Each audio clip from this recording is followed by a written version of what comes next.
Ela vai vir daqui a pouco. Muito bem, gente. Vamos dar início? Vamos retomar a nossa quarta aula sobre o plano de Deus. Vamos orar nesse momento? Buscando a Deus em oração. Desde já deixo público a minha alegria de ter a Ellen com a gente nessa noite. Nós somos gratos pela vida da Ellen. Então nós vamos clamar a Deus por ela também. Obrigado, Senhor Deus, por essa noite, por esse estudo bíblico. Nós lhe somos gratos pela sua bondade que nos cerca. A tua palavra ensina claramente, lá no Salmo 23, no versículo 6, que a tua bondade e a tua misericórdia hão de nos acompanhar todos os dias até o fim. Deus, então é nessa certeza que nós queremos expressar nossa gratidão ao Senhor por essa noite. Obrigado a Deus pela vida do Ian, que está apoiando esse trabalho.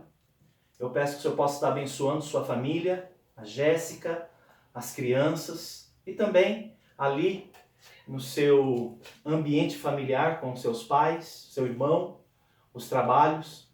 Oramos também pela vida do Mateus, que o Senhor possa estar conduzindo-o no caminho correto. Conversei com ele agora há pouco e o Senhor viu o interesse que ele tem tido de agradar o Senhor.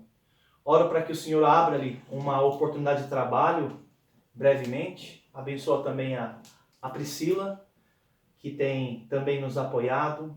Abençoe, por favor, a Edna, dando forças a ela, animando também o seu coração diante dos desafios. E de modo especial, abençoa, por favor, a Ellen, que está aqui com a gente. Ela tem sido...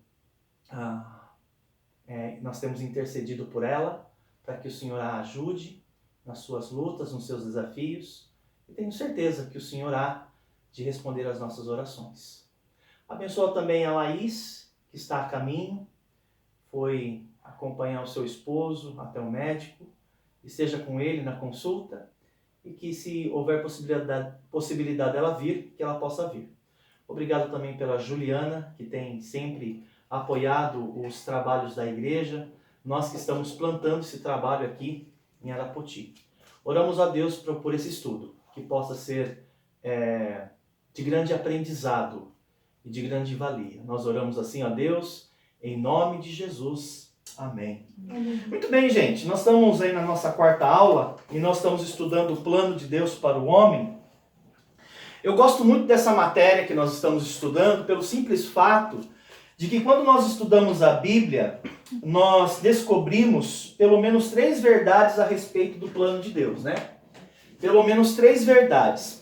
A primeira verdade é que Deus revelou o seu plano para nós. Deus não nos deixou sem direção. Nós não estamos assim, sabe quando tem um blackout e você fica tateando, andando no escuro, tentando achar a gaveta onde estão as velas, tentando achar o fósforo e acender para você ver com clareza onde é que você está, para você não tropeçar e você não bater em algo. Deus não age assim com a gente não está no escuro. Embora às vezes por causa do pecado a gente ande em trevas, nós não estamos no escuro. Deus ele tem mostrado a sua vontade para nós. Então eu gosto de estudar esse assunto que nós estamos tratando sobre o plano de Deus, em primeiro lugar porque ele revelou a sua vontade. Ou seja, se o Ian quiser descobrir a vontade de Deus, ele vai descobrir estudando a Bíblia. Deus vai falar para ele. É assim como todos nós. A segunda verdade, porque eu gosto de estudar esse assunto sobre o plano de Deus, é porque Deus, ele deseja, olha que interessante, Deus deseja que você saiba a sua vontade. Deus quer que você saiba. Sabe aquilo, eu já vi tantos de vocês falando assim, pastor, por favor, ore pela vontade de Deus na minha vida. Eu já vi tantas pessoas pedirem assim. E sabe o que me chama a atenção? Deus quer que você saiba. Por isso ele deixou a Bíblia e por isso ele deixou os profetas. Ele quer que eu saiba. Inclusive, uma coisa que eu também sei a respeito disso é que Deus não quer que você siga o seu coração. Isso eu tenho certeza. E por que Deus não quer que a gente siga o nosso coração? Porque a Bíblia fala que ele é o quê, o Ian? Enganoso. É enganoso. Se existe uma coisa enganosa, é o teu coração. Ele vai te levar para caminhos tortuosos. E Deus quer então que a gente saiba. Uma terceira verdade do porquê eu gosto de estudar sobre esse assunto, o plano de Deus, é que Deus ele espera que a gente obedeça suas orientações. Tem um versículo bíblico que fala assim, que Deus não tem prazer na morte de ninguém. Pelo contrário, Deus quer que vocês vivam. E vivam eternamente. Deus não tem prazer na morte de ninguém. Então por isso que é interessante nós estudarmos o plano de Deus. E esta sendo a quarta aula, nós estamos aqui, ó. Nós estamos aqui. Deixe-me atualizá-los a respeito desse quadro, principalmente para a Edna ter uma noção do que nós estamos conversando, e a Ellen que está com a gente nos visitando. Nós temos dito que Deus revelou para nós, desde a criação, né? Eu vou marcar aqui. Desde a criação do homem, Ele revelou para nós, né, o plano de Deus para o homem, ele revelou desde a criação, está na Bíblia, lá em Gênesis capítulo 1. E quando você vai para o último livro da Bíblia, que é o livro do Apocalipse, né? Criação está no livro do Gênesis. Quando você vai para o livro do Apocalipse, você tem a revelação a respeito do reino de Deus. Principalmente a criação de novos céus e nova terra. Então, quando nós estudamos a Bíblia, nós vamos descobrir o plano de Deus, desde a criação até novos céus e nova terra.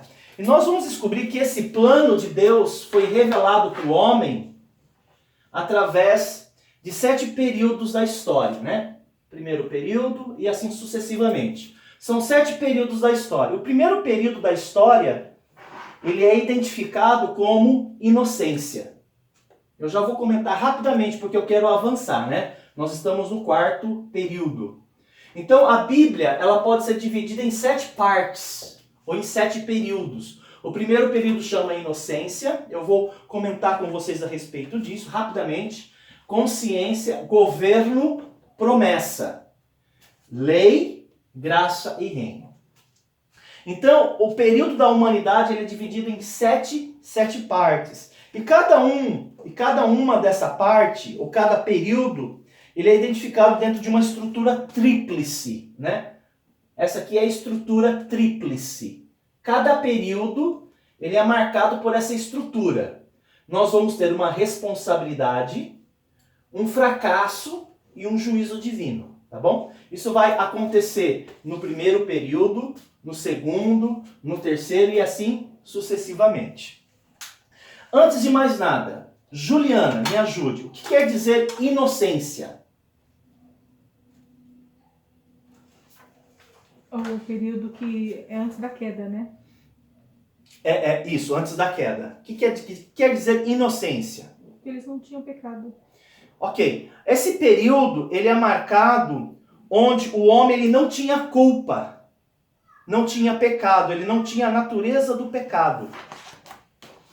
Ele não tinha a inclinação do pecado. Então esse primeiro período da história, ele é bem interessante, que Deus trouxe a ele uma responsabilidade. Aqui, ó, número 1.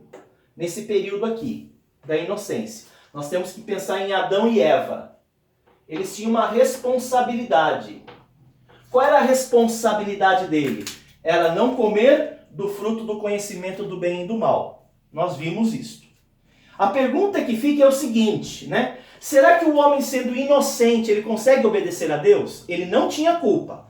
Nós temos culpa hoje, porque nós somos pecadores. Acho que nenhum de vocês tem conflito com isso. Nós temos culpa hoje. Nós pecamos. Mas Adão e Eva, eles não pecavam. A pergunta que fica, será que se o homem não tivesse culpa, se o homem não tivesse a inclinação para o pecado, será que ele consegue obedecer a Deus? Então ele tinha uma responsabilidade, que era não comer do fruto proibido, que era o fruto do conhecimento do bem e do mal. Bem, de acordo com a Bíblia Sagrada, lá em Gênesis capítulo 3, nós descobrimos que houve um fracasso humano, ali representados por Adão e Eva. Houve um fracasso. Eles desobedeceram a Deus. E com a desobediência veio o juízo. Qual foi o juízo, ô Mateus? Que vimos já. Serem expulsos. Isso. De uma forma muito clara, entrou o quê? A morte. A morte entrou através de Adão. Lian, leia pra gente Romanos, capítulo 5, versículo 12. Romanos, capítulo 5, versículo 12.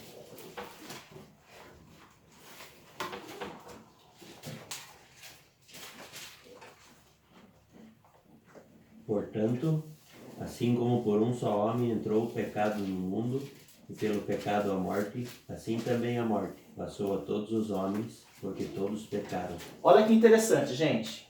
Adão tinha uma responsabilidade, ele não tinha culpa, ele não tinha inclinação para o pecado. Infelizmente, ele caiu em pecado e com isso entrou o juízo de Deus, que é a morte. E a Bíblia vai dizer que a partir daqui, ó, olha que interessante, a morte pegou todos os seres humanos. Então, por que a morte entrou na raça humana? Resposta: por causa da desobediência de Adão.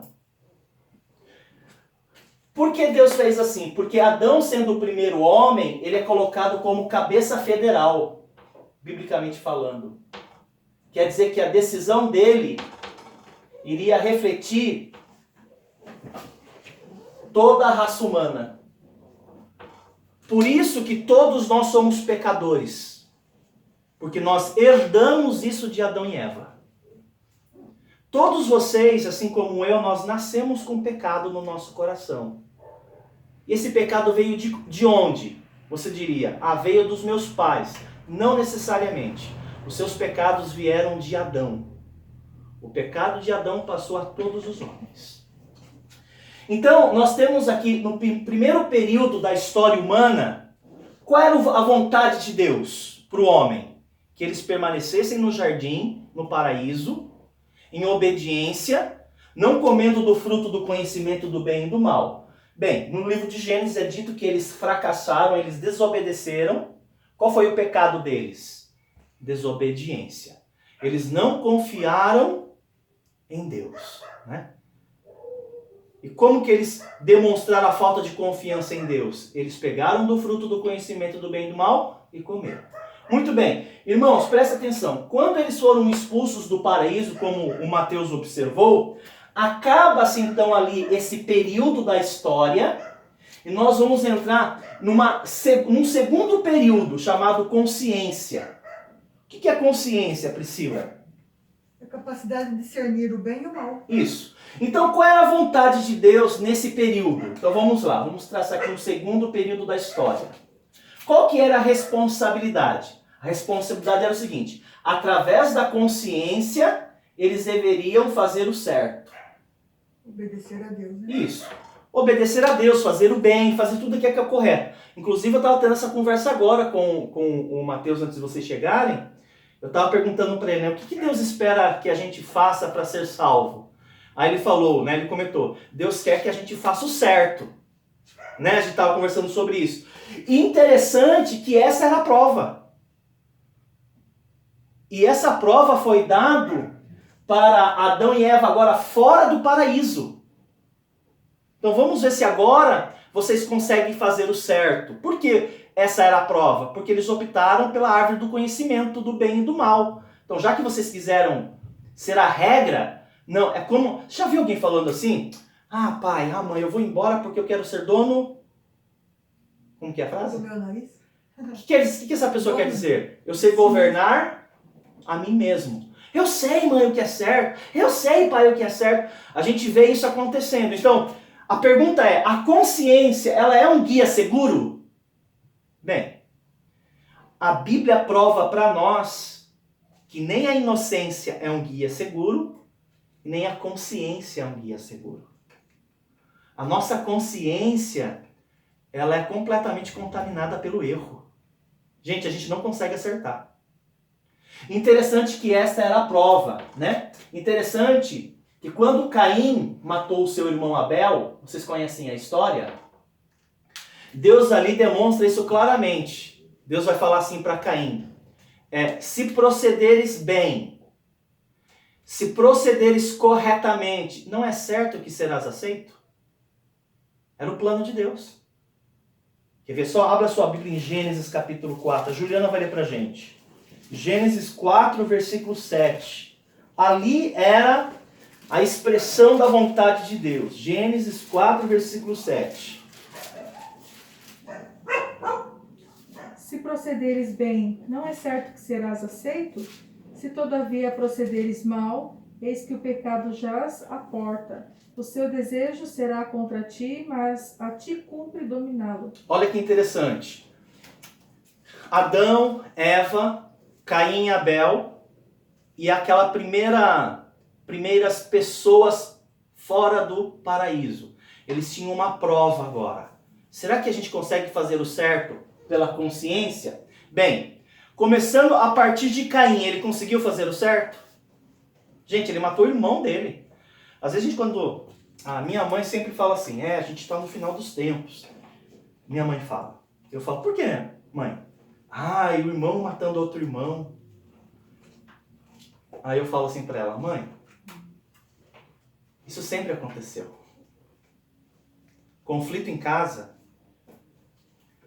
conflito entre irmãos, conflito entre pais, conflito conflito familiar, sempre houve. Por quê? Porque nós queremos gestar, gerir, administrar nossa família a partir da nossa consciência. Nós não conseguimos. Toda família que tenta governar os seus familiares a partir da sua consciência, eles não vão conseguir. Olha que Deus está falando. Deus está falando para Caim. Se procederes bem, não é certo que serás aceito? Se todavia procederes mal, eis que o pecado jaz à porta. O seu desejo será contra ti, mas a ti cumpre dominá-lo. Qual de vocês consegue dominar os seus desejos? Nenhum de vocês. Nenhum ser humano consegue. Por quê? Porque o pecado ele é maior do que eu. Mas ele não é maior do que Cristo. Por isso que a resposta é Jesus Cristo. Eu não consigo. O apóstolo Paulo falou assim em Romanos capítulo 8. O bem que quero, esse eu não consigo. Eu faço, porém, o mal que detesto. Eu quero fazer o certo. Paulo vai falar, eu não consigo. Aí ele vai dizer assim em Romanos capítulo 8, no finalzinho. Miserável homem que sou, quem me livrará do corpo desta morte? Aí ele vai dizer, graças a Deus, por intermédio de Jesus Cristo. Nós não conseguimos, gente. E qual foi o fracasso? Essa foi a responsabilidade. Lembre-se que em cada período do qual nós estamos estudando, tem essa estrutura tríplice. Uma responsabilidade, tem um fracasso e tem um juízo. Abra para mim, para Gênesis capítulo 6, você vai ver ali o final desse período que demonstra o fracasso humano. Edna, leia para a gente Gênesis 6, 5 a 7. Gênesis 6. Gênesis 6. 5 a 7. 5 a 7, por favor. Viu o Senhor que a maldade do homem se havia multiplicado na terra e que era continuamente mau todo o desígnio do seu coração. Então se arrependeu o Senhor de ter feito o homem na terra, e isso lhe pesou no coração. Disse o Senhor, farei desaparecer da face da terra o homem que criei, o homem e o animal, e os répteis e as aves dos céus, porque me arrependo de eu tê-los feito. Olha que interessante. Quem chegou a essa conclusão, Juliana? De que a terra estava corrompida com maldade. De quem vem essa conclusão? Deus. Do próprio Deus. O texto fala que viu Deus que a maldade no coração do homem havia se multiplicado. Que era mau desejo do seu coração. Se eu lhes perguntasse essa noite, você se acha uma pessoa do bem? Você me diria, lógico que sou do bem. Se Deus olhasse para nós e nos fizesse essa mesma pergunta, sabe qual seria a resposta de Deus? Não, vocês não são bons. Vocês são maus. Vocês são egoístas. Vocês maquinam o mal quase o tempo todo.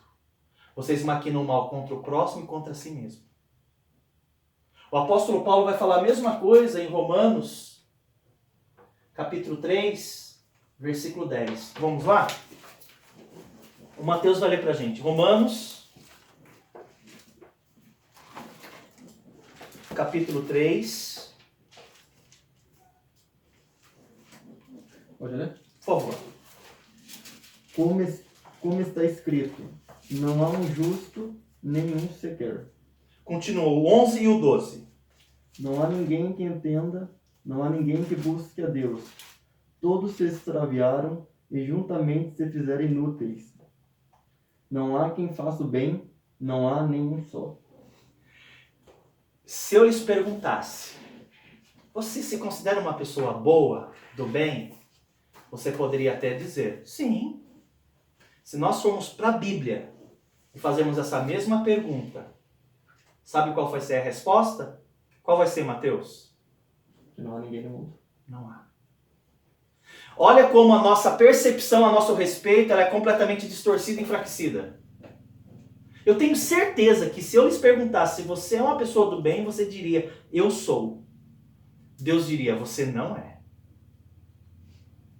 Então, a consciência, ela é um guia seguro? É lógico que não, gente. Essa conversa que é mostrada nas músicas populares. Siga seu coração. Que canta aí Roberto Carlos, Zezé de Camargo, Luciano, né? Siga seu coração. É o pior conselho que você pode receber de alguém. O seu coração ele é profundamente corrupto. Muito bem, vamos lá. Então tinha uma responsabilidade nesse período no plano de Deus, fazer o bem. Eles fracassam em fazer o bem. Qual foi o juízo de Deus?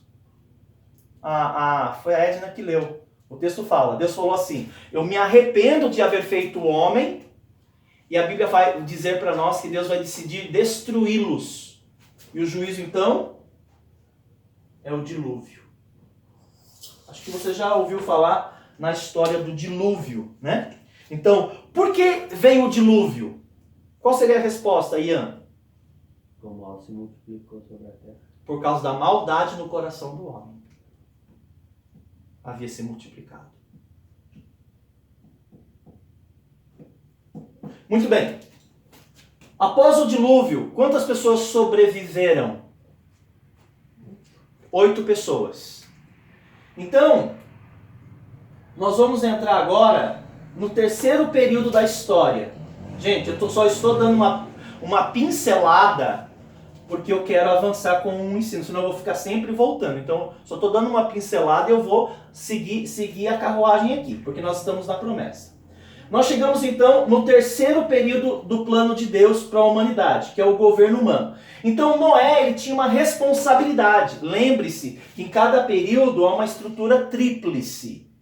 Qual que era a responsabilidade nesse período da história, a partir do Noé? Você vai encontrar a resposta em Gênesis capítulo 9, versículo 7. Priscila vai ler para nós. Gênesis 9, versículo 7. Você tem a responsabilidade ali que foi dada a Noé. Mas sede fecundos, multiplicai-vos, povoai a terra e multiplicai-vos nela. Olha que interessante o que diz aí a orientação de Deus. Versículo 9. Eis que estabeleço a minha aliança convosco, né? Sede fecundos, multiplicai-vos, povoai a terra e multiplicai-vos nela. Qual era a vontade de Deus ali, Juliana? Lembre-se, né? Nós estamos no período de Noé. No dilúvio, que foi universal, pegou todo o planeta Terra, sobreviveu apenas 8 pessoas. Quais eram as pessoas, Juliana? Noé, a esposa dele, os 3 filhos, Sem, Cã e Jafé, e as 3 esposas deles. Só 8 pessoas sobreviveram. Então, o mandamento de Deus, a responsabilidade de Deus nesse período, ela é quase que óbvia. Vocês precisam agora ser fecundos, Multiplicar. vocês precisam ter filhos, só tinha 8, vocês vão repovoar a terra. Mas o mandamento, ele tinha uma implicação, vocês devem se espalhar. Deus queria que a humanidade, a partir de Noé, repovoasse o planeta Terra. Pois bem, essa era a responsabilidade. Pergunto a vocês, será que se Deus trouxer uma orientação a um bom líder, os demais vão seguir ele? Porque Noé foi um baita homem, né? Ele conseguiu construir uma arca. E olha que ele não era engenheiro naval. Ele cuidava de plantinha, né? Conseguiu abrigar um par de animal de cada espécie, né? Porque todos os demais também morreram. Então você pensa, Deus colocou ele como líder, Deus deu algumas... Essa foi uma das orientações, houveram outras, tá, gente? Que eu já conversei nas aulas passadas, eu não vou entrar no mérito agora. Mas Deus falou para ele, para Noé, olha, você agora vai governar, multiplicar, encher, e você distribui o povo aí para espalhar sobre a terra.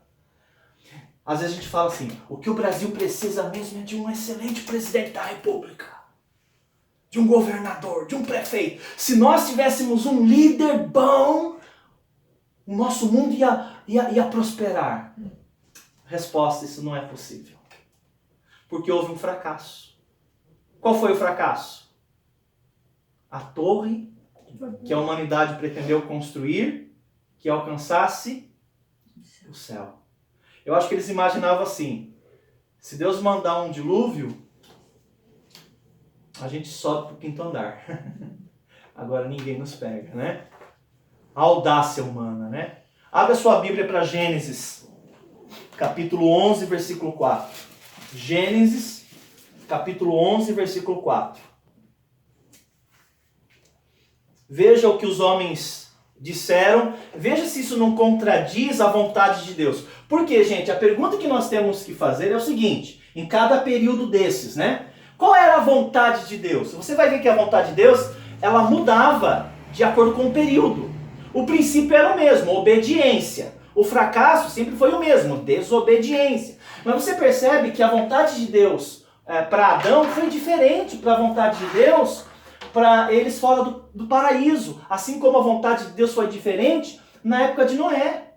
A vontade de Deus, ela muda dependendo do período da história. Por exemplo, Deus não vai falar para vocês hoje, sede fecundos, multiplicai-vos e enchei a terra. Né? Essas pessoas que dizem, eu vou ter um monte de filhos para cumprir esse mandamento, o cara tá meio maluco. Porque isso foi dado a Noé no período pós-dilúvio, não tem nada a ver com a gente mais. Né? Se você quer ter bastante filhos, talvez as suas motivações devem ser outras. Você não pode pegar um texto e tirar ele do seu contexto. Um texto fora de um contexto é o quê? Pretexto. E pretexto é a mãe de todas as heresias. Então você não pode fazer isso. Né? Então vamos lá. Governo. Deus pediu para eles espalharem. Essa foi a ordem. Espalhar. Multiplicar e espalhar. Essa era a vontade de Deus. Eles decidiram que não iriam fazer isso. Eles iriam construir uma torre. Bem, nenhum problema construir uma torre. Mas olha o que estava no coração deles. Quem pode ler? Gênesis 11, versículo 4. Disseram, vinde, edifiquemos para nós uma cidade e uma torre, cujo tope chegue até aos céus, e tornemos célebre o nosso nome, para que não sejamos espalhados por toda a terra. Eita! Você sabe o que significa a palavra para quê? Essa expressão? O que quer dizer? Alguém sabe? Propósito. Isso. Ele vai dizer, nós fizemos isso e aquilo, para quê? Com qual finalidade nós fizemos isso? Que vai revelar a intenção deles. Então, qual foi a intenção pelo qual eles construíram uma torre? O que diz aí, Priscila? Que chegue até ao céu, Não, esse não é a finalidade. A finalidade está depois do para quê. para que não sejamos espalhados. Gente, é uma decisão deliberada de rebeldia contra Deus. O homem fracassa de novo. Qual foi o juízo? A confusão de línguas, que nós já vimos, que é o Babel, né? A palavra Babel em hebraico quer dizer confusão de línguas. Né? E por fim, mesmo eles não querendo, eles acabaram sendo dispersos, né? Deus fez a sua vontade. Eu já tenho dito isso, gente. Você pode lutar contra Deus. Você pode bater o pé. No final, Deus vai fazer a vontade dele. É melhor, então, você se alinhar à vontade dele. Até porque, enquanto você luta contra Deus, você vai acumulando muitos traumas no percurso. Vou dar um exemplo bem pequeno para você entender o que eu estou falando. Nós sabemos que ao pilotar um carro, dirigir um automóvel, existem leis de trânsito. Essas leis, elas existem, boa parte delas, para proteger a vida. Mas você diz assim, eu tenho carro, eu tenho habilitação, eu sei dirigir, eu vou dirigir do jeito que eu quero. E você começa a infringir as leis de trânsito. O que você vai colher? Seja honesto. Acidentes, tragédias, danos, prejuízos. No final, a lei vai ser cumprida, mas você vai acumular muitos transtornos pela jornada. Às vezes não é necessário, gente. Mas por que a gente é assim? Pode olhar lá. Por causa do coração humano. A gente confia no coração, a gente confia na consciência, a gente confia no governo. A gente só confia em quem não deve confiar. E em quem nós deveríamos confiar, a gente tenta barganhar com ele. Ah, não é bem assim. A gente torce o nariz, a gente começa a discutir, a razoar com ele, a gente não quer. Quem nós deveríamos confiar, a gente não confia. Mas a gente confia no nosso coração, a gente confia na nossa consciência, a gente confia no governo e assim por diante. Aí não é à toa que na nossa jornada ou na nossa viagem a gente acumule tanta dor.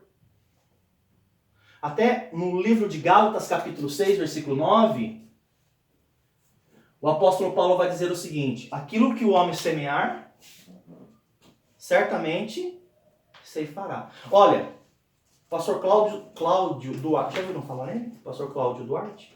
Ele falou uma coisa bem interessante. Ele falou assim, se você não gosta do que você está escutando, porque ele falou assim, a vida é um eco. Se você não gosta do que você está escutando, então muda o que você está gritando. Ele está aplicando a lei da semeadura. Se você semeia isso, você não colhe na hora.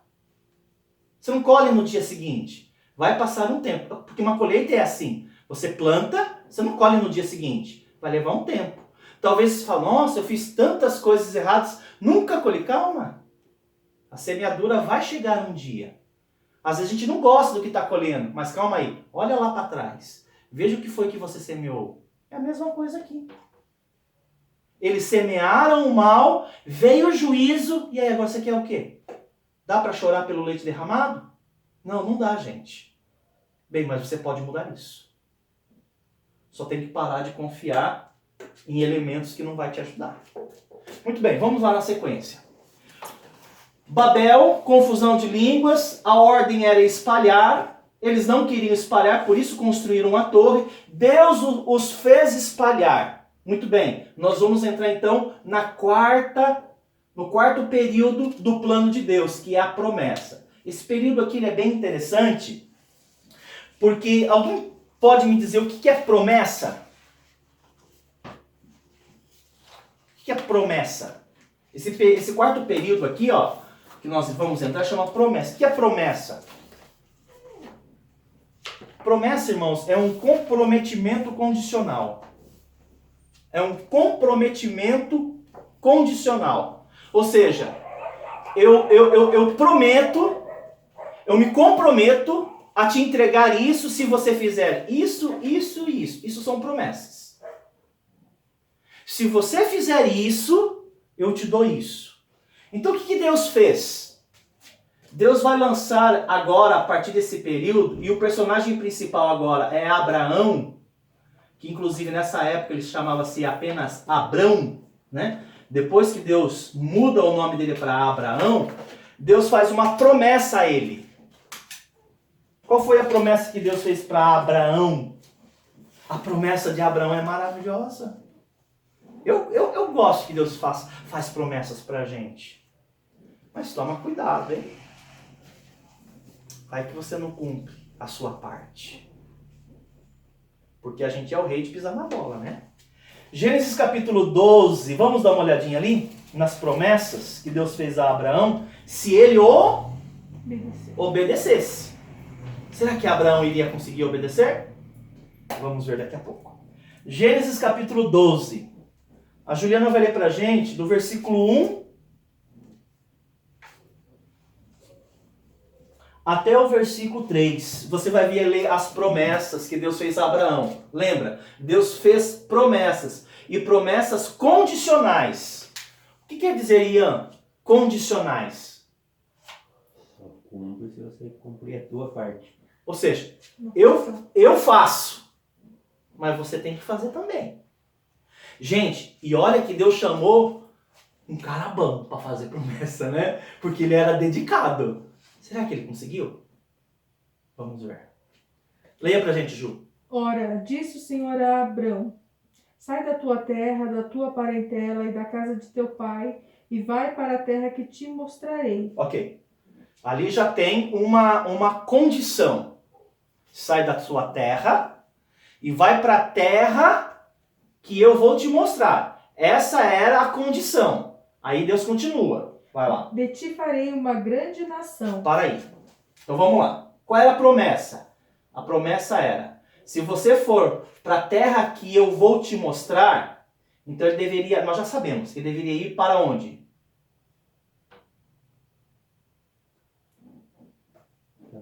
Canaã.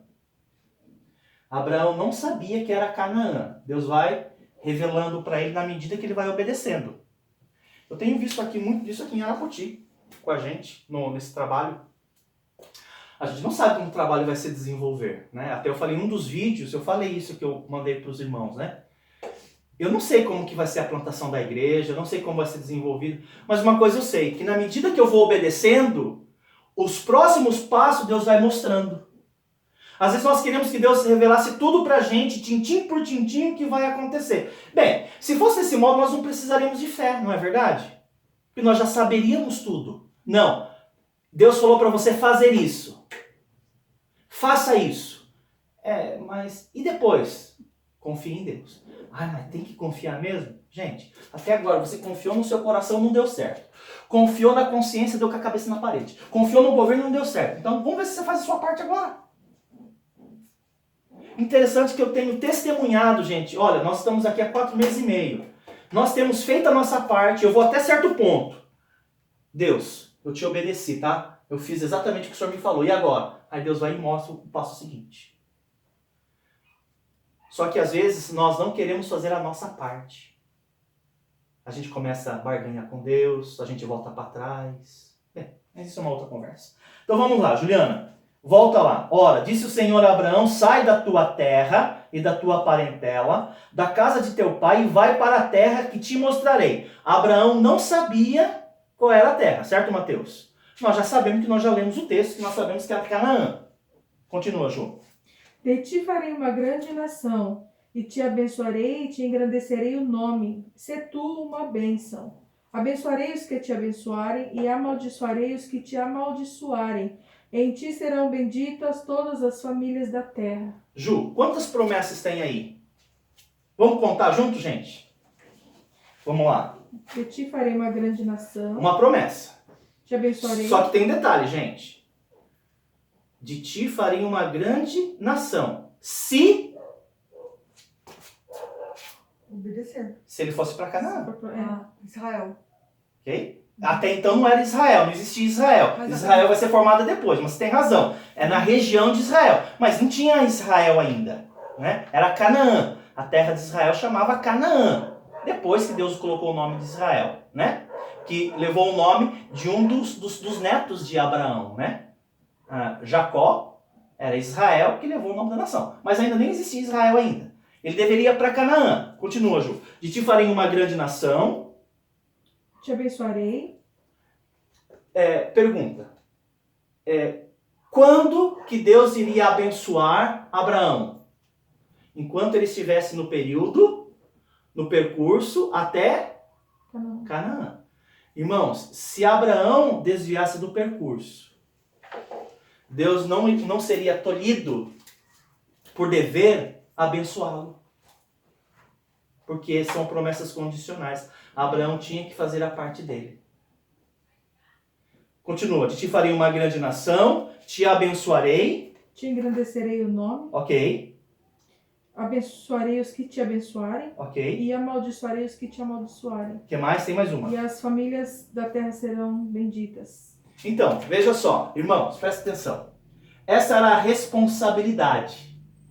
Ele deveria sair da sua terra e ir para Canaã.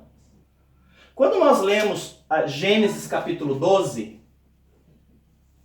a partir de Gênesis capítulo 12, Abraão ele é fantástico, porque ele começa obedecendo. E ele chega até Canaã. E quando ele chega em Canaã, é bem interessante, porque ali ele teve inclusive um encontro com Deus. Ele foi salvo, não quando ele foi chamado. Ele foi salvo quando ele creu em Deus. Ele foi chamado em Gênesis 12, mas ele só foi salvo em Gênesis capítulo 15. Quer ver só? Quem pode ler? Gênesis capítulo 15, versículo 6.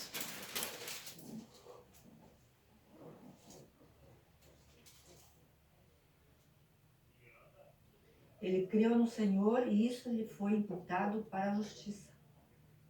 O apóstolo Paulo vai usar esse texto para ensinar sobre salvação. Isso é bem interessante, gente, para mostrar que a salvação não é por você fazer coisas para Deus. Você fazer coisas para Deus tem a ver com promessas. Salvação é pela fé. Nem Abraão foi salvo pelas obras. Abraão foi salvo pela fé em Deus. A Bíblia fala, Abraão creu em Deus e isso foi lhe imputado por justiça. Mas tudo bem, vamos continuar. Abraão ele começou indo para Canaã. Quer ver só? Eu vou te dar uma lista de textos agora e vocês vão me ajudar.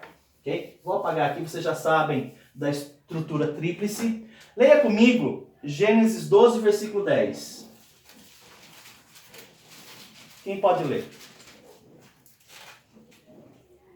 Havia fome naquela terra. Desceu, pois, Abraão ao Egito para aí ficar, porquanto era grande a fome na terra. Abraão, por que ele fez isso? Ele deveria ter ido para Canaã. Chegou em Canaã e tinha fome. Aí ele falou, não pode ser a vontade de Deus. Poxa, vou passar necessidades?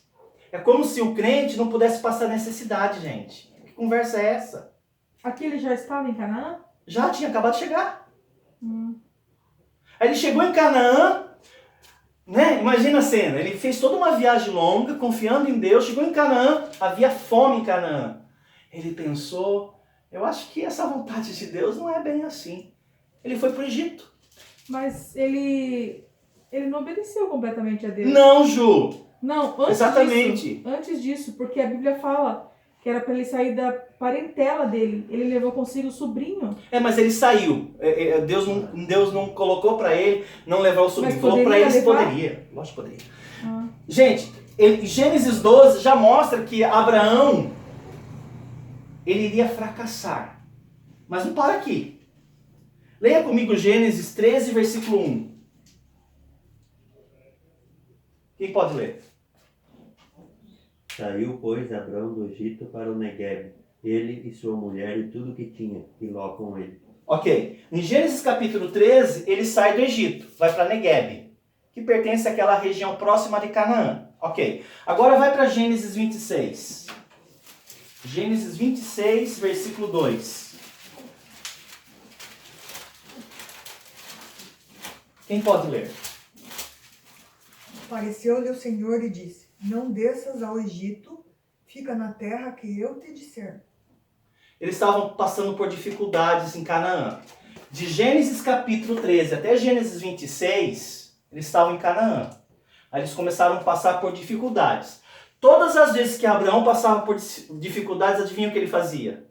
Queria ir para o Egito. Queria ir para o Egito. O Egito, se eu pudesse fazer uma analogia, eu não gosto, tá? De analogia. Eu não gosto.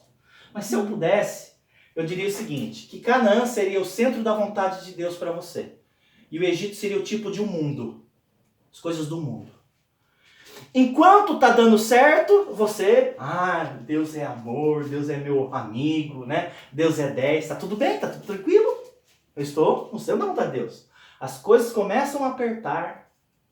Eu começo a passar por dificuldades, eu começo a passar por lutas interiores. O que a maioria de nós fazemos a semelhança de Abraão, que jamais deveríamos fazer? A gente quer voltar para o Egito. E Deus apareceu para Abraão e falou, não faça isso, Abraão. Não vá para o Egito. Gênesis capítulo 37 agora. Mas o 26 é Isaac já. Isso. E isso é interessante, o Ian observar isso, que quando a gente fala sobre a promessa feita a Abraão, nós temos que pensar que isso se aplica aos patriarcas. Quem são os patriarcas? Abraão. Isaac, Jacó. Isso. Abraão, Isaac e Jacó. Eu posso dizer para vocês, irmãos, seguradamente, que os três falharam. Não foi só Abraão que falhou. Como o Ian observou aqui em Gênesis 26, está se referindo já a Isaac. Gênesis 37? Gênesis 37, versículo 28 agora.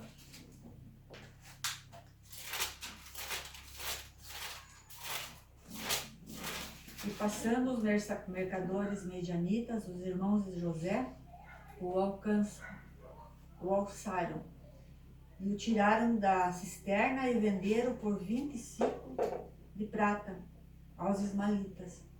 Esses levaram José ao Egito. Eita! Olha o que os irmãos de José, eles fizeram com ele. Gente, os irmãos sabiam exatamente como prejudicar alguém em relação às promessas de Deus. Por que eles venderam o José para os medianitas, levar José para o Egito? Porque eles sabiam que qualquer pessoa que fosse para o Egito estaria fora da vontade de Deus. Eles urdiram, eles planejaram, eles maquinaram o mal contra o irmão. Não foi apenas vendê-lo, mas vendê-los para os medianitas, levá-lo para o Egito. E aqui eu já estou nos filhos de Jacó. Né? Abraão teve Isaac, Isaac teve Jacó, e Jacó teve quantos filhos? 12 filhos. E um desses filhos foi José. E José foi levado para o Egito. Ok, continua agora. Gênesis 46 agora. Gênesis 46, versículos 6 a 7. Gênesis 46, de 6 a 7. Quem pode ler?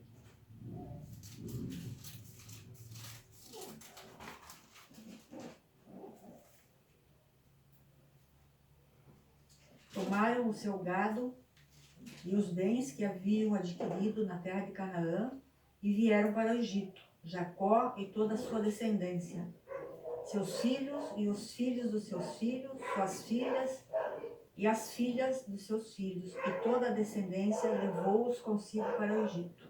Olha que interessante, gente. Eu admiro muito José. Ok? Eu admiro muito José. Mas foi um equívoco ter levar a família inteira para o Egito. Sabe por que eu sei disso? Por causa do desfecho da história. Porque a gente vai chegar no juízo de Deus. Porque eles estão fracassando de forma sistemática e crônica.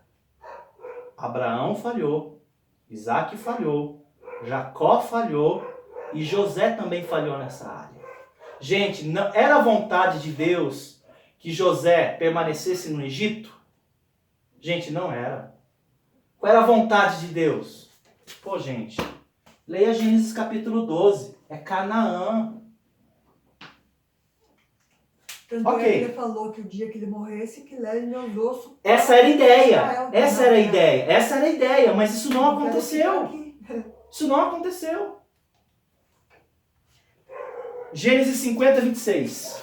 Gênesis 50, 26. Então José morreu no Egito? Morreu. Morreu e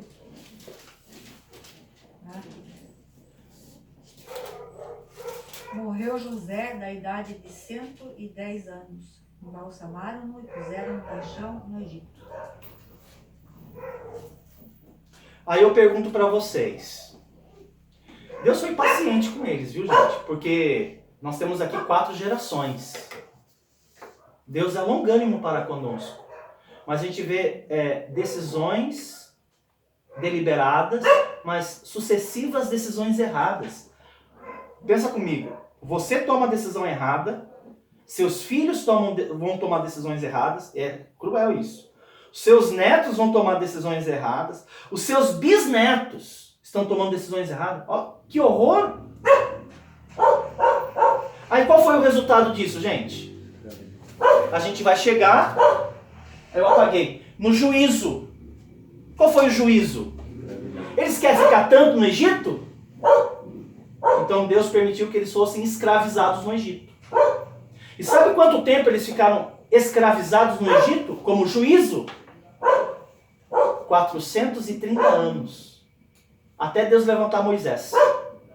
Quer ver só? Êxodo capítulo 12.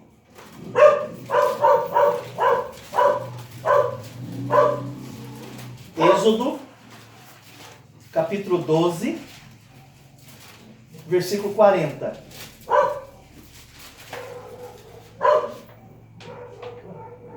Quem pode ler? Ora, o tempo que os filhos de Israel habitaram no Egito foi de 430 anos. Isso foi o juízo. Vou apagar aqui, senão vai ficar uma bagunça.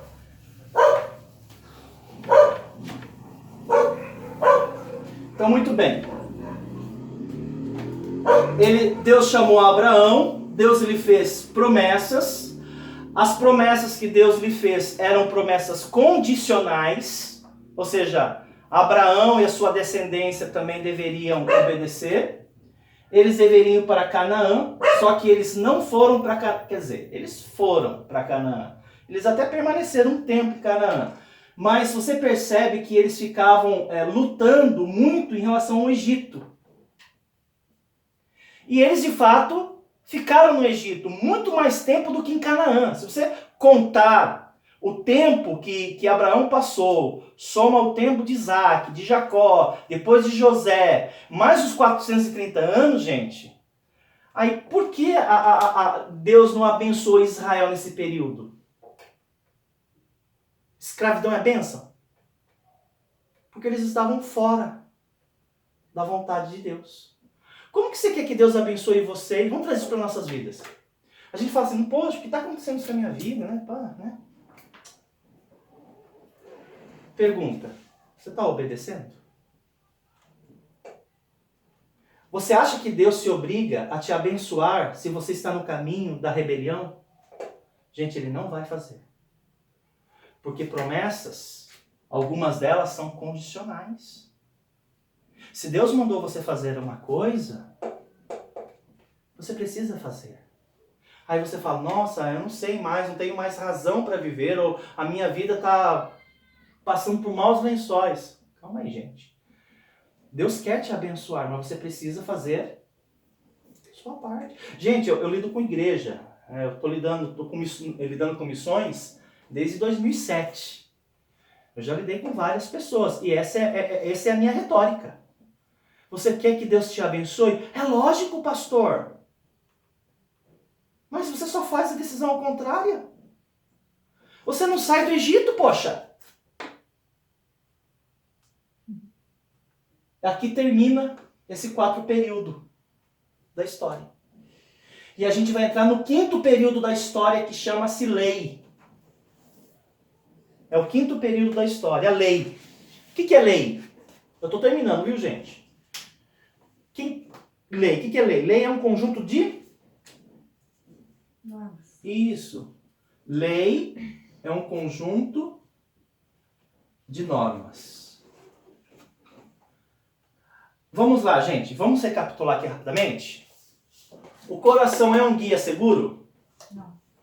Bem, você pode até achar que é. Não é. Ok? Mas e se eu for sincero, pastor? Não é uma questão de ser, não é uma questão de grau de sinceridade. Seu coração ele é enganoso. Até os mais sinceros são enganados pelo seu próprio coração. Tá bom, a consciência é um guia seguro? Não. Não é. Algumas pessoas têm bastante conhecimento, né? São pessoas letradas, têm escolaridade, têm faculdade, têm conhecimento, têm experiência de vida. Eu vi muitas pessoas já falarem isso, mas eu tenho experiência de vida. Quer dizer nada. Quer dizer nada. Por quê? Porque sua consciência não é um guia seguro. Sua experiência não é um guia seguro. Vou confiar no governo.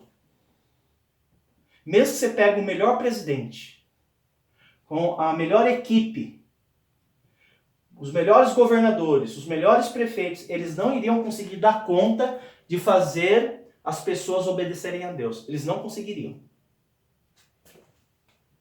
E se Deus então fizesse promessas condicionais? Se você fizer, agora eu te abençoo, eu vou te proteger, os seus inimigos serão os meus inimigos, eu vou engrandecer seu... Olha as promessas que Deus fez para Abraão, gente. Eu vou engrandecer o teu nome. Mas se você for para Canaã, será que nós obedeceríamos a Deus? Se Deus nos fizesse promessas nesse caráter?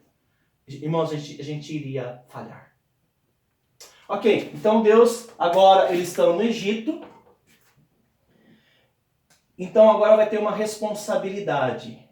A responsabilidade era obedecer às leis. Êxodo 24, por favor.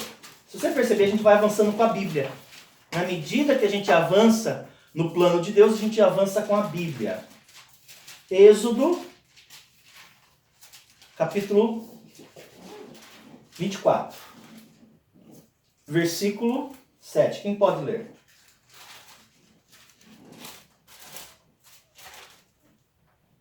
E tomou o livro da aliança e leu ao povo. E eles disseram: tudo o que falou o Senhor faremos e obedeceremos. Eu acho legal isso, sabe? Veja, você tem que entender, né? Deixa eu te dar o contexto aqui. Eles estavam escravizados no Egito há 430 anos. Deus levanta Moisés.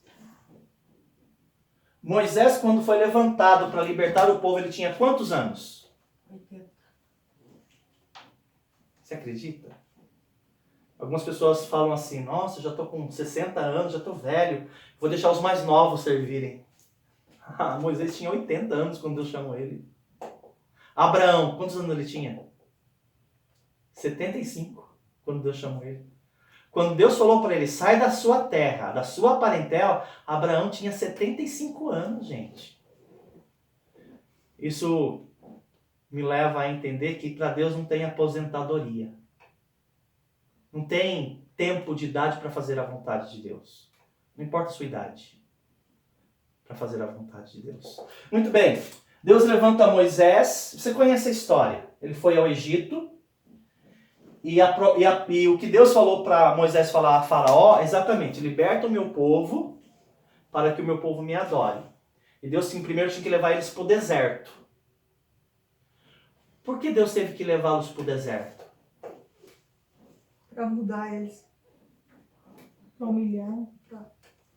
Mas tem um outro motivo maior. Para revelar os rebeldes. Porque Deus queria dar para eles a terra de Canaã. Mas Deus já tinha dado para Abraão. Mas eles se contaminaram no Egito. Gente, embora eles fossem judeus no sangue, eles eram egípcios na consciência, na cultura, na forma de viver, na ética, na religião. Deus precisava purificá-los. Deus precisava separar o joio do trigo. O Egito, o deserto, às vezes, ele é necessário para revelar o que há no coração de vocês. Deus, às vezes, nos faz passar por desertos para revelar o que há no coração de vocês. Para ver se de vocês... Por a prova eles. Isso, para nos provar o que há no coração. Se vocês me amam de verdade. Ou se vocês só estão fingindo para que eu abençoe vocês. Interessante que em uma semana eles poderiam ter chegado em Canaã, que era o alvo de Deus lá em Abraão.